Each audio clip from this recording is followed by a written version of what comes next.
my party, we're just getting started. A life is a dream or a nightmare scarring. And Mr. Ray. Angela is applying to join the library. Listen to the conversation and complete the form below. First, you have some time to look at questions 1 to 5.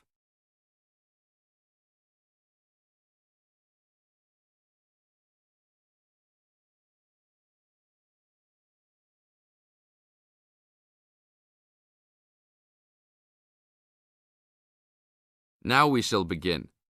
You should answer the questions as you listen, because you will never hear the recording a second time. Hello, how can I join the library? Well, you need to make an application. Would you like to do it now? Yes, if I can. One moment and I'll get the form. Now, I just need to ask you a few questions before you sign at the bottom. Okay. Your full name, please. Angela Mary Price. Price? Yes, that's right. Okay, and your address? Apartment 3, 86 Bridge Street, Pimlico. Bridge Street. That's just near here, isn't it? Yes, not very far. Good. So the postcode must be 2065, right? Yes, that's right. Now, your telephone number. I need both home and work if you have them. My home number is 8763-5142, and work is 8456-1307. Do you need anything else, like ID or something? Yes, your driver's license will do, if you have one. Right. It's easy to remember. I know it by heart. 4040AC. I'm afraid I'll also need to see it. Okay, here it is. Thanks. And your date of birth, please? 24 March 1981.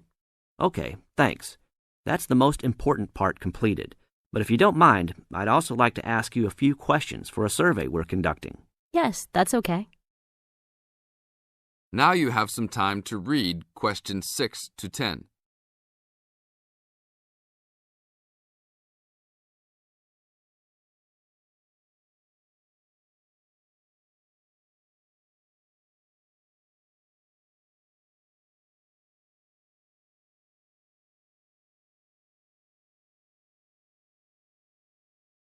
As the conversation continues, answer questions 6 to 10. What kind of books do you like to read? Here's a list to look at.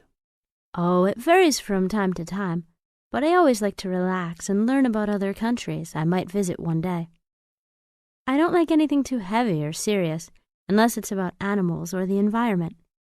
I'm not really into sport very much. Anything else? Well, I do like entertaining at home. You know, dinner parties. So I suppose you'll have something for me in that line. The pictures in those books always make me hungry, although they never seem to turn out exactly as they look in the books. Fine. I think that's all I need now, except I need you to sign here on the application form. Oh, and I almost forgot. The membership fee is $20, which is refundable if you no longer stay a member. There you are. Do I sign at the bottom here? Yes, that's right. You can borrow books now if you wish, although your membership card won't be ready until next week. So if you want to borrow today, you can pick up your card when you return your first books. That's if you want to take some now. I think I will, but I'll have a look around first. Okay, take your time. That is the end of part 1. You now have half a minute to check your answers.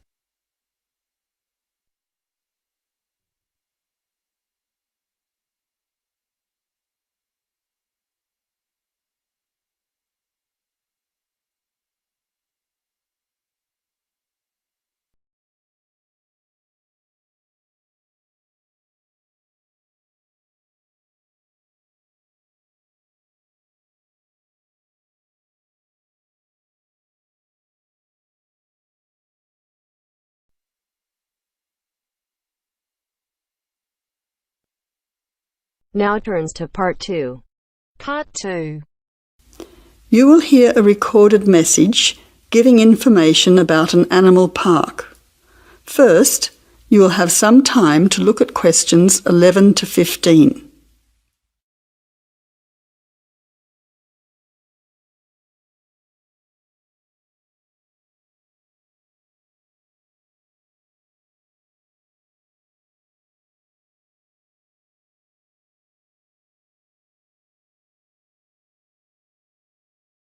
Now listen carefully to the first part of the message and answer questions 11 to 15. Welcome to the Australian Wildlife Park Information Line. The Australian Wildlife Park is very proudly owned and operated by an Australian family, John and Amanda Brooks, who operate the Australian Wildlife Park with their children, David and Sandra. The family doesn't receive any government assistance. It's solely funded by tourists visiting the park. Thank you for your support and assistance. When the Brooks family purchased the Australian Wildlife Park in 1987, the park housed a small collection of animals and birds on a modest 5-acre or 2-hectare property. A few years later, the park doubled in size when the family purchased the adjoining property. Also, the collection of animals started to boom. In May 2003, the family designed and built a new park in the public open space, once again more than doubling in size. The park now features about 200 species with more than 2,000 head of animals, birds and reptiles. Regarding the entry fee, adults pay $23, children aged 3 to 14 pay $10, age pensioners are $17 and students are $16. One of the great things about the Australian Wildlife Park is that all of the attractions are included in the entry fee. No extra money is needed around the park, so make the most of your experience. All shows, talks, photo opportunities and animal food are included in your entry fee. In addition, the Australian Wildlife Park is open every day of the year from 9 a.m. to 5:30 p.m, except Christmas Day, 25th of December.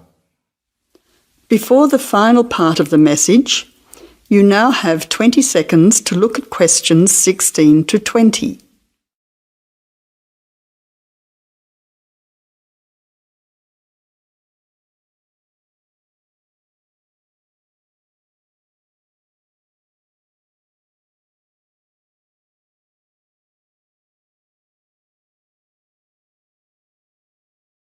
Now answer questions 16 to 20. Several attractions are available to visitors to the Australian Wildlife Park. Firstly, you can meet the koalas between 10 a.m. and 4:30 p.m. Here, people can view the koala colony in a natural environment. Another attraction is to feed the kangaroos between 9 a.m. and 5:30 p.m. Visitors can take a walk through the kangaroo enclosure, viewing them in a natural environment. Kangaroo food is provided and the kangaroos are very friendly. Also enjoyable are the wombats. At 11 a.m, 2 p.m and 3:45 p.m, there are interactive shows where the team is delighted to introduce you to these popular animals. Other attractions that may interest you are an interactive farmyard, suitable for children of all ages. Animal food is provided and the animals are very friendly. In addition, the working farm is where the country comes to town. Visitors can milk a cow, bottle feed a lamb, watch farm dogs gathering the sheep. All the excitement of a real Australian farm. When they ask for volunteers, be sure to put your hand up. Everyone can get involved. We at the Australian Wildlife Park hope all our visitors have an enjoyable time. See you soon! That is the end of part 2. You now have half a minute to check your answers.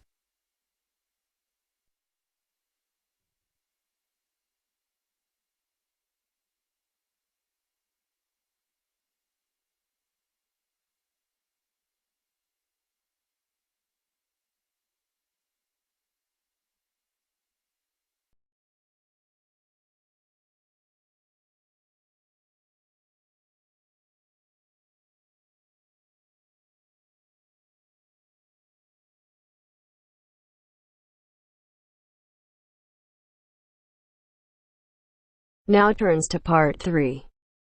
Part 3. You'll hear two university students discussing a social science lecture they attended.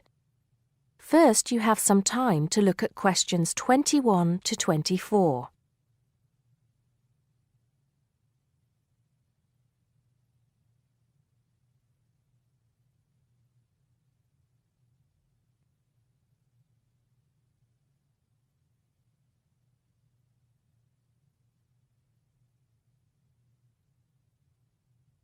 Now listen carefully and answer questions 21 to 24. Did you go to the first social science lecture yesterday? Yeah. Didn't you see me there? No. I was trying so hard to understand the lecturer. What didn't you understand? A lot of it, really. For example, he said we needed to study history as part of the course, but I didn't get why. You probably missed it. He said early on that we need to learn from our past mistakes. Right. But he also said we need to put ourselves in the place of our ancestors. Why is that? I think the point is that it's not enough to know how they lived and what they did. We need to know what they thought. I see. And I've written transferable skills in my notes next, but I have no idea what that means. If you study social science, you learn skills that you can use in a job. Oh, right. Is that all? Okay, but why is that? The point he made was that in studying social science, you use a flexible and adaptable approach to learning. Before you hear the rest of the conversation, you have some time to look at questions 25 to 30.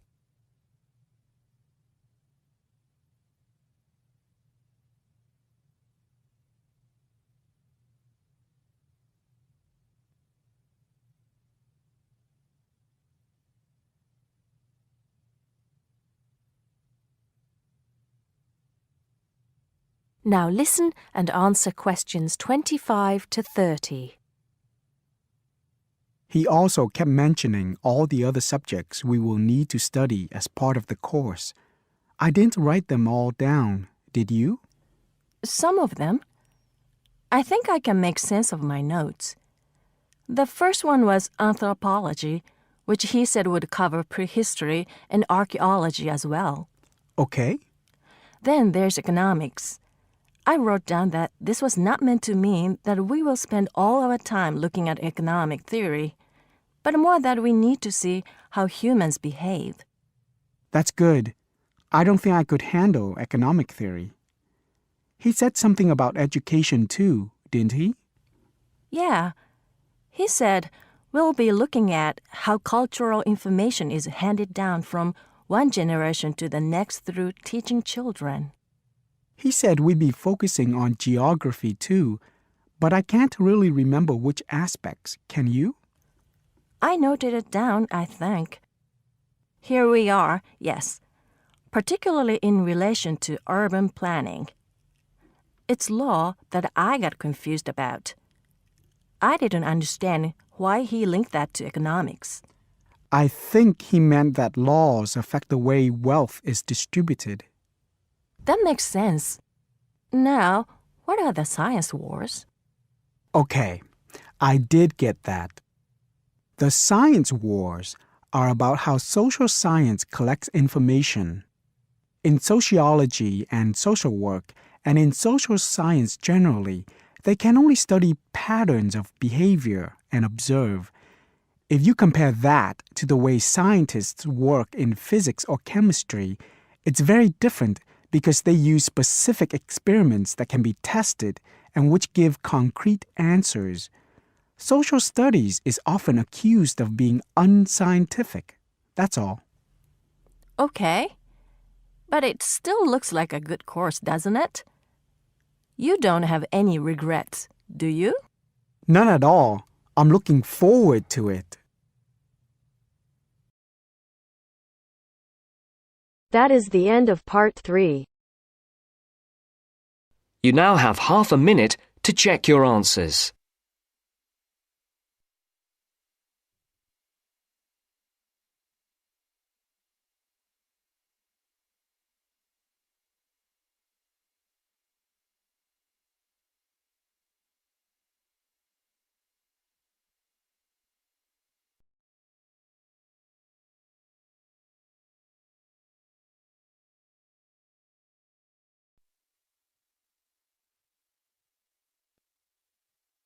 Now turns to part 4.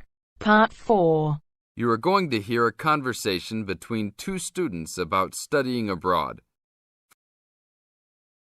First, you have some time to look at questions 31 to 40.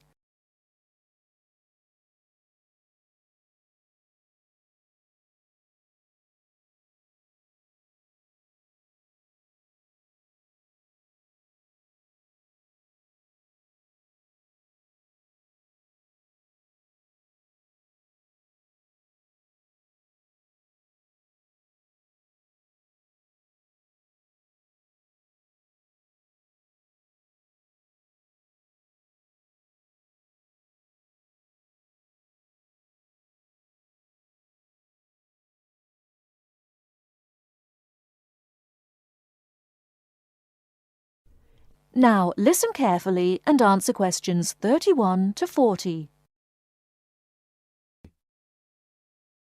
Hey Mary, how's school going? Haven't seen you in a while. What have you been up to? John, good to see you again. I've been really busy the last couple of weeks. I'm applying to study abroad next year. Really? So am I. I think it will be a great experience to be able to study in another country. What country do you want to go to? At first I wanted to study in Africa, but my parents really don't want me to go there because they think it will be dangerous. So now I'm thinking about going to Spain, Italy or Japan. Actually, I think Africa would be a fascinating place. I would want to go there to visit. Maybe not to study, but definitely I would want to go visit. For next year, I want to go to either China or Germany to study, but my parents can't afford any European countries, so maybe... Why China or Germany? Well, I want to go to China because I think it's a really interesting country with a long history. Plus, it has been changing so much, and I think it is a great time to be there. I really want to improve my Chinese also, and I've been taking Mandarin courses the last 2 semesters. I would want to go to Germany because my mother is German, and I want to learn more about my cultural background. How about you? Why the countries you chose? Well, I want to go to a Spanish-speaking country. I took Spanish in high school, so I figure if I go to a Spanish-speaking country, I'll be better off knowing some of the language already. But I have already been to Mexico many times, and South American countries don't have classes for my major, except for Brazil, but they mostly speak Portuguese there. I would want to go to Italy because I want to do a study about ancient Roman civilization. It has always been a dream of mine to go and see Pompeii and the volcanic ruins. Plus, my family has Italian roots and I love Italian food. I want to go to Japan mainly because my girlfriend was born in Japan and always tells me all of these fascinating stories about Japanese history and culture. I am a big fan of sumo wrestling also, so I've always wanted to see a sumo match in person. I really love sushi and almost all Japanese food. Recently, I have started to watch some Japanese baseball too. But of course, these are all secondary reasons. My main reason is of course my girlfriend and understanding her culture. I don't speak any Japanese though, so that is my major drawback. I think it is much better to go to a country if you can speak the language. That's great. When do you have to decide by? I have to finish all my applications this week. I'm really stressed trying to finish everything, on top of all my schoolwork. I'm almost done with my applications. I just have to finish the Italy application. I think my last choice is Italy, so I'm doing that one last. How long do you want to go for? I think I'm only going to go abroad for 1 semester, or else I won't be able to graduate on time. I have many classes left until I can finish my degree, and I'm not sure if I will be able to take them studying out of the country.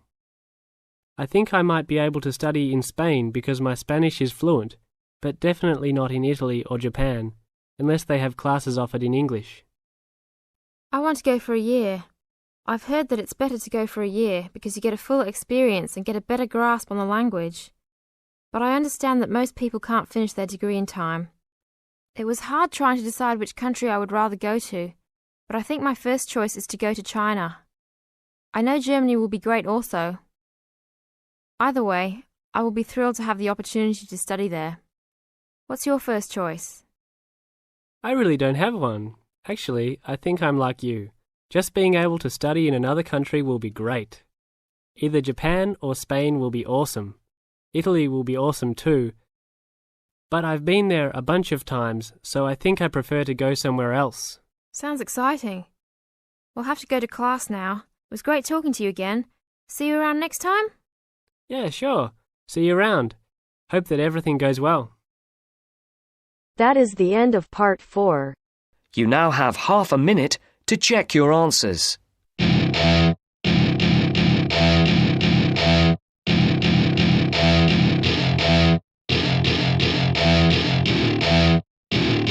Welcome to my party, we're just getting started. A life is a dream or a nightmare scarring. Hand me a drink cause I think I'm going all in. Get me a shrink who can catch me when I'm falling. Cover up my scars, flip the handlebars. Crashing in my car, wake up in a bar. I'll be a superstar, just on my avatar. This world is so bizarre, empty out the reservoir. Yeah, I'm taking 6 shots, yeah, straight to the face. And I wanna get